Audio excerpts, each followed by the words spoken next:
Governor Sindh Kamran Tessori نے کہا ہے کہ کچھ لوگوں کو اپنا قبلہ درست کرنا پڑے گا اور سب سے پہلے صف اول پر کہ الیکٹرک کو قبلہ ہی نہیں اپنی سمت کو بھی درست کرنا پڑے گا۔ کراچی میں میڈیا سے گفتگو کرتے ہوئے گورنر سندھ نے شہر قائد میں غیر اعلانیہ لوڈ شیڈنگ اور بجلی کی قیمتوں کے حوالے سے کڑی تنقید کی ہے۔ انہوں نے کہا ہے کہ ہم سب مل کر کے الیکٹرک کو تھوڑی شرم دلائیں گے کہ اب تو سدھر جاؤ، اگر کے الیکٹرک نہیں سدھرتی تو ان کے لائسنس رینیو میں رکاوٹ کھڑی کریں گے۔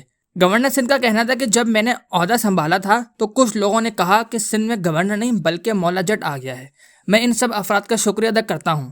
کامران ٹیسوری نے کہا کہ اسٹیٹ بینک اور آپ کے درمیان میں ایک برج کا کردار ادا کروں گا۔ ایک سوال کے جواب میں گورنر سندھ کا کہنا تھا کہ کراچی میں انڈسٹریز کے قیمتی پلاٹوں پر قبضے کیے جا رہے ہیں۔ انڈسٹریز کے پلاٹ ہیں اس پہ جو قبضے کیے جا رہے ہیں اور جس طرح لوگ پریشان ہیں، تو میں آج یہاں سے کہنا چاہتا ہوں اس قبضہ مافیا کو کہ وہ کراچی ہی چھوڑ دیں، کیونکہ اب اگر کہیں سے بھی یہ شکایت آئی کہ کراچی میں رہنے والوں کی املاک پر اور زمینوں پر ایک کرپٹ لینڈ مافیا قبضے کر رہی ہے، تو میں آپ کو یقین دلاتا ہوں کہ ہو سکتا ہے کہ شاید میں بذات خود بھی اس جگہ پہنچ جاؤں اور پھر وہ ایکشن لیا جائے کہ جو سب کو نظر آئے گا۔ ناظرین، ہمارے اس ویڈیو کو ضرور لائک کریں، ہمارے یوٹیوب چینل کو ضرور سبسکرائب کریں۔ پھر ایک نئی ویڈیو کے ساتھ ملاقات ہوگی۔ ابھی کے لیے مجھے اجازت دیجیے۔ اللہ نگہبان۔